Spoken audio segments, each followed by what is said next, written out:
오늘 말씀 우리가 아까 드라마 바이블로 잘 읽고 들었지만 오늘은 예수님이 특별히 마태복음 가운데 예수님이 고난받으시고 십자가에 달리시는 그 장면의 말씀이에요. 오늘 큐티 하신 분들은 아실 거고 우리 장미 집사님은 큐티 하시고 저한테 질문도 하시고 하셨는데 오늘 아마 큐티 하신 분들은 이 말씀을 동일하게 같이 또 묵상하셨을 겁니다. 많은 학자들이 동일하게 한 가지 다들 동의하는 게 하나가 있어요. 그게 뭐냐면 우리가 아까 영상도 보곤 했지만 영상 속에 나오는 예수 그리스도의 그 고난, 채찍 맞음, 십자가의 그 고통은 영화 속에서 비춰지는 예수님의 그림의 실질적인 거는 몇 배가 더 될 거다라고 얘기합니다. 예수님이 맞으셨던 채찍을 한번 보시겠어요? 이게 예수님이 맞으셨던 로마 시대의 채찍이에요. 앞에는 유리 조각과 뼈 조각이 있어요. 이렇게 세 개로 되어 있고요. 거기에 뼈 조각과 유리 조각들이 박혀 있고 이 채찍을 물 속에 24시간 동안 담궈 놓습니다. 가죽이잖아요. 물을 먹으면 어떻게 되죠? 채찍이 더 무거워지거든요. 그래서 더 감칠맛이 더 찰지게 때릴 수 있는 거예요. 파괴력과 아픔은 당연히 몇 배가 더 달하죠. 머리부터 발끝까지, 여기 그림에 보면 머리부터 발끝까지 다 맞습니다. 다 맞으면 뭐 역사가들이 기록하고 있냐면 이걸 맞을 때마다 근육이 날아간대요. 근육이 날아가고 더 심하게 펴였을 때는 내장이 드러나고 오늘 본문 말씀에 보면 32절에 시몬이라는 구레네 사람이 십자가를 대신 지고 가죠. 억지로 지어 가게 합니다. 그럴 수밖에 없었던 이유가 뭔지 아세요? 예수님이 십자가를 매면 근육이 없어서 이게 십자가가 떨어지는 거예요. 십자가를 매면 맸다가 이게 또 떨어져요. 근육이 없으니까. 그래서 어쩔 수 없이 지나가다가 이 시몬이라는 구레네 사람에게 억지로 합니다. 좀 잔인한 얘기일 수는 있지만 이렇게 이런 악랄한 채찍질로 하는 이유는 그래야 십자가에서 빨리 숨질 수가 있기 때문이에요. 역사상 가장 잔인한 사형도구가 역사상이에요. 가장 잔인한 사형도구가 십자가였어요. 그래서 십자가에선 더 이상 사형을 하지 않습니다. 예수님이 못에 박혔던 저 못을 보시겠습니까? 일반 못이 아닙니다. 지금은 철도에나 쓰는 엄청난 크고 굵은 못입니다. 저 못에 박히고 저 못에 박힌 이후에 십자가에 매달리면 체중이 앞으로 쏠려서 가슴의 통증과 숨을 쉴 수가 없어서 죽게 됩니다. 손목은 저렇게 박혀있기 때문에 찢어지죠. 피는 철철 나고 있죠. 계속 저러고 있으니까 폐가 쪼여오죠. 심장이 쪼여오죠. 그래서 예수님은 십자가에서 돌아가십니다. 무릎을 망치로 치는 경우가 있어요. 그 이유는 그래야 빨리 죽을 수 있기 때문이에요. 무릎이 끊어지면 사람이 버틸 수가 없으니까. 그러니까 앞으로 쏠려서 가슴에 통증이 더 와서 숨을 못 쉬어서 심장의 통증으로 죽어갑니다. 기록에 따지면 십자가에 달린 죄수들이 그렇게 죽어달라고 소리를 치고 배설하는 것뿐만이 아니라 모든 피와 물을 다 쏟을 수밖에 없는. 오늘 그 고통을 마태복음 기자는 기록하고 있고요. 근데 그것만을 기록하고 있지 않습니다. 예수님은 이런 육체적 고통만 받지 않으셨어요. 오늘 본문에 마태복음 기자가 사실은 강조하면서 기록하고 있는 것은 육체적 고통도 하지만 정신적 고통도 같이 기록하고 있습니다. 3번이나 반복되어 나오는 단어가 있어요. 바로 희롱하다예요. 29절, 31절, 41절. 조롱했어요. 희롱했어요. 39절에 보면 그들이 머리를 이렇게 흔듭니다. 우리 미국 사람들이 잘하는 거 있잖아요. 아유, 넌 안 돼. 그들이 조롱한 내용이 이거였죠. 야, 너 구원한다며. 왕이라며. 네가 하나님 아들이라며. 야, 넌 남은 구원한다면서 왜 너는 못 구원하냐? 내려와. 저는 예전에는 방금 그 십자가에 대한 그런 고통도 사실 보면서 참 마음 아팠지만 저는 요즘에는 이 조롱에 대한 예수님의 마음이 더 고통스러울 수도 있겠다라고 느껴져요. 예수님은 조롱받을 만한 분이 아니었거든요. 이렇게 희롱받을 만한 분이 아니었는데 얼마나 그 안에 참 화도 나고 분노도 나고 여러 가지 마음이 있었을까. 여러분에게 이렇게 질문하고 싶어요. 여러분 이들이 얘기하는 것처럼 예수님이 스스로 구원하실 수 있었을까요? 당연히 그렇죠. 예수님이잖아요. 예수님은 하나님이시잖아요. 당연히 구원할 수 있어요. 제가 지난 토요 아침 예배 때 나눴던 설교인데요. 그 마태복음 26장 바로 그 전장에 보면 이제 겟세마네 동산에서 기도하고 내려와서 잡혀가는 장면인데요. 그때 베드로가 저 칼을 들고 말고요라고 하는 아까 영상에서 봤던 말고요라는 그 사람의 귀를 잘라버립니다. 그때 예수님이 말려요. 하지 마라. 그리고 예수님이 이렇게 말씀하셔요. 너는 내가 천사를 12군단이나 더 되는 천사를 내가 보낼 수 없는 사람으로 생각하니? 여러분 12군단이라는 이 숫자가 얼마인지 아십니까? 토요일 아침 예배를 드렸던 분은 기억하실 수도 있겠지만 제가 물어봐야 대답하실 수 있는 분이 별로 많이 없을 것 같아서 물어보진 않겠습니다. 12군단이 더 되는 천사는요 7만 2천 명이에요. 7만 2천 명. 지금 예수님을 잡으러 온 병사가 200명밖에 안 되거든요. 그러니까 7만 2천 명에 되는 천사, 천군을 내가 부릴 수 있는 그 하나님인데 내가 능력이 없어서 지금 잡혀가는지 아냐? 내가 능력이 없어서 이들에게 지금 이렇게 내가 조롱을 당하는지 아냐? 내가 능력이 없어서 이 십자가에서 내가 못 내려오는지 아느냐? 내가 할 수 없어서 이 십자가에 매달리는지 아느냐? 그렇게 말씀하고 있는 거예요. 예수님 할 수 있었어요. 그런데 스스로 그분은 그 모진 고난을 다 받습니다. 그 모든 조롱을 다 받아냅니다. 여러분 할 수 있는데 안 하는 게 얼마나 어려운 건지 아세요? 화내는 게 쉬우세요? 화나는 걸 참는 게 쉬우세요? 화내는 거가 훨씬 쉬워요. 할 수 있는데 안 하는 건 정말로 힘들어요. 예수님은 육체적 고통뿐만 아니라 심적인 고통도 상당했을 거예요. 그런데 왜 이분이 참으실까요? 이 말씀 우리 같이 한번 읽겠습니다. 제가 읽겠습니다. 여러분 눈으로 한 단어 한 단어를 잘 따라와 보세요. 그가 찔림은 우리의 허물 때문이요 그가 상함은 우리의 죄악 때문이라. 그가 징계를 받았으므로 우리는 평화를 누리고 그가 채찍에 맞았으므로 우리는 나음을 받았도다.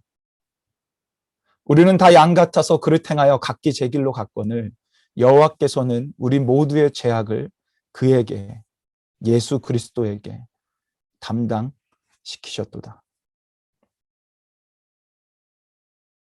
그의 찔림, 그의 징계 뭐 때문이라고 말씀하십니까? 그냥 우리가 아닙니다.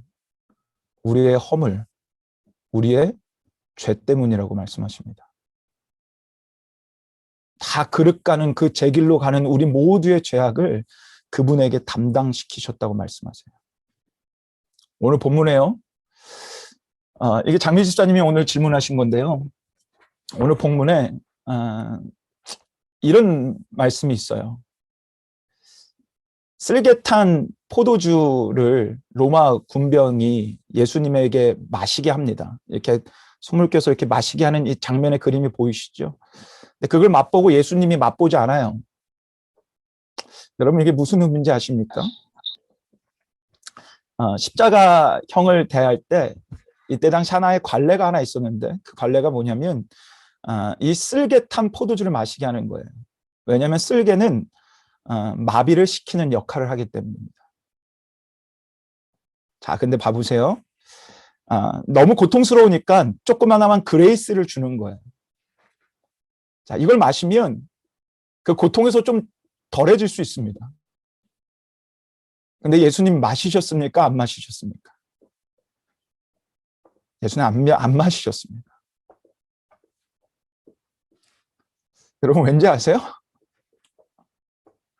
예수님이 십자가에서 우리의 죄값을 감당하셔야 되기 때문에.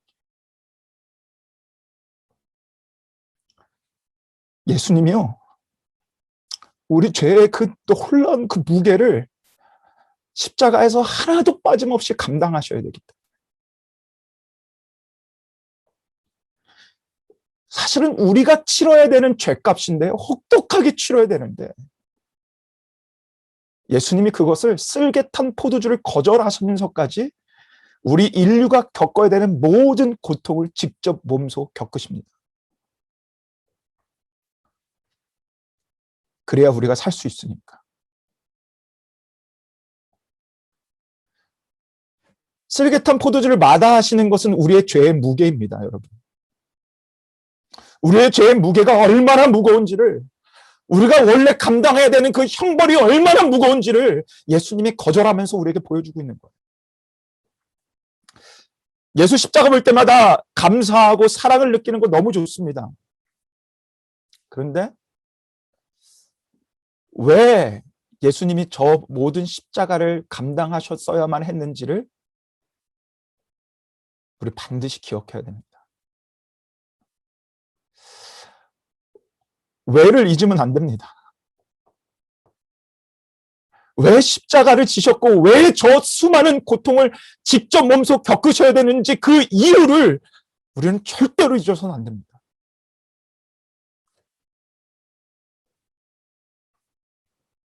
죄가 있는 곳에 은혜가 있다고 했습니다. 여러분은 십자가를 바라보고 여러분은 십자가를 생각하고 묵상할 때마다 여러분은 어떤 생각과 어떤 기억들이 여러분에게 있으십니까? 우리가 한 공로 하나도 없고요. 예수님이 다 견디시고 참으신 그 공로로 우리는 죄에서 자유케 됐습니다. 그래서요, 내가 진짜 정말 저 죄의 무게를 감당해야 되는 추악한 죄인이었다라는 것을 알고 그 십자가를 바라보고 묵상하는 사람은 눈물을 흘릴 수밖에 없는 거예요.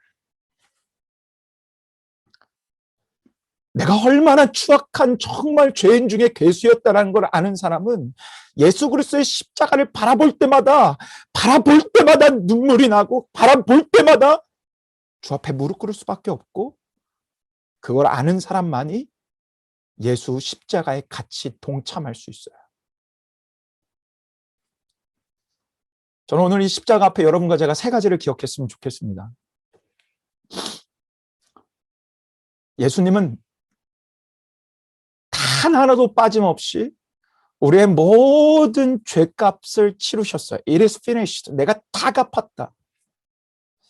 여러분이 십자가를 볼 때마다 은혜만 바라볼 것이 아니라 은혜가 은혜될 수 있는 죄를 기억하는 우리가 됐으면 좋겠습니다. 나의 죄의 무게가 얼마나 무거웠기에 예수님이 저 모진 고난, 저 채찍질, 저 십자가, 쓸개탄 포도주까지 마다하면서까지 저 십자가를 지셨어야만 했는지, 왜 조롱받지 말아야 될 분이 조롱을 다 견디시고 받으셨어야만 했는지, 그것을 기억해야 은혜가 은혜됩니다. 두 번째, 저는 여러분과 제가 십자가를 볼 때마다 자유케 됐으면 좋겠어요. 사랑하는 여러분, 잘 들으세요. 나 같은 사람이 구원받을 수 있을까? 이게 얼마나 하나님 앞에 불신인지 아세요? 나 같은 자가 진짜 내가 구원받을 수 있을까? 하나님의 자녀가 될 수 있을까가 얼마나 불신인지 아세요? 예수님이 이렇게 십자가에서 다 치우셨는데, 이렇게 예수님이 다 견디셨는데, 예수님이 그 질문을 할 때마다 분명하게 말씀할 것 같아요. 야, 내가 다 치렀어. 내가 다 견뎠어. 내가 쓸개까지 거절하면서 내가 다 참았어. 그래서 너가 죄에서 자유케 됐어. 이제 의인이 됐어. 이제 하나님 나라에서 살아갈 수가 있어. 좌절에서 벗어나세요. 우울에서 벗어나세요. 여러분 죄책감에서 벗어나세요. 포기와 낙담에서 벗어나세요. 여러분 죽고 싶을 때 십자가를 바라보면 다시 살고 싶은 마음이 생겨야 되는 거예요. 왜 인간이 죽고 싶지 않겠어요? 왜 인간이 낙담하고 포기하고 싶지 않겠어요? 그런데 십자가가 자유케 한 사건을 생각할 때 거기서 일어날 수 있는 게 그리스도인이에요. 그리고 이렇게 자유케 돼야 그 다음 스텝으로 갈 수 있어요. 그 다음 스텝 세 번째는 십자가를 볼 때마다 함께 동참해야 된다는 거예요. 십자가는 구경만 하라는 게 아닙니다. 내일 세족식 하는데요. 세족식 하는 이유가 우리가 십자가에 동참하고자 함께 하는 거예요. 십자가는 묵상만 하라고 감사만 하라고 준 게 아닙니다. 여러분 십자가 보고 감사하면 끝났다면 여러분 반쪽짜리 십자가를 바라보고 있는 거예요. 십자가는 감사만 하라고 주신 게 아니라 동참하라고 주신 거예요. 그런데 여러분 잘 들으세요. 죄에서 자유케 된 사람만이 동참할 수 있습니다. 만약에 내가 죄에서 자유케 되지 않았다면 여러분이 동참하는 십자가는 율법입니다. 내가 이렇게 해가지고 십자가를 쳐서 구원받아야지. 내가 십자가를 이렇게 열심으로 신앙생활 해가지고 열심으로 기도해서 내가 이런 은혜를 받아야지. 십자가 말고 여러분의 은혜를 줄 건 아무것도 없습니다. 자유된 사람만이 진짜로 십자가에 동참할 수 있습니다. 제가 당당히 말씀으로 선포하지만 십자가를 지지 않는 사람은 결코 기독교인이 아닙니다. 여러분 잘 생각하세요. 십자가를 지지 않는 사람은 기독교인이 아니에요. 그런데 더 중요한 건 십자가를 내가 왜 지고 있고 어떻게 지고 있냐, 그 이유를 바라보는 것도 더 중요해요. 죄에서 자유케 되지 않으면 여러분의 십자가는 율법입니다. 근데 죄에서 자유케 되면 여러분의 십자가는 수고하고 무거운 짐진 자들을 다 내게 오라. 내 멍에는 가볍고 가벼운 그분과 함께 지는 영광의 십자가가 됩니다. 자, 팬데믹 속에서 우리는 이렇게 고난주간을 보냅니다. 2번의 고난주간. 작년은 정말 정신없이 보낸 것 같은데 이번 고난주간은 이 3일 동안 예배 속에서 정말 은혜가 넘쳤으면 좋겠습니다. 제가 지금 이 예배 3번을 준비하면서 정말로 고군분투하며 준비하고 있는데요. 저에게 은혜가 더 많은 것 같아요. 사랑하는 여러분, 예수님의 십자가는 여러분의 죄의 무게입니다. 그것 없이 십자가는 있지 않습니다. 이 십자가의 3가지 의미 또 뜻을 마음에 새기고 이번 팬데믹 더 특별한 고난주간을 함께 걸어가서 십자가가 참되게 우리 안에 세워지는 여러분과 제가 되기를 예수 그리스도 이름으로 간절히 축복합니다. 이 시간 함께 찬양할 건데요. 이번에도 영상으로 찬양할 거예요. 근데 제가 참 좋아하는 찬양인데 여러분 함께 찬양했으면 좋겠어요. 이번에는 보지만 말고 여러분이 함께 찬양하면 모르겠어요. 저는 준비하면서도 눈물이 흘리고 지금도 눈물이 날 것 같은데 아마 여러분도 아마 그러지 않을까 싶어요. 우리 영상 찬양 우리 함께 찬양하며 십자가를 더 깊이 묵상하겠습니다.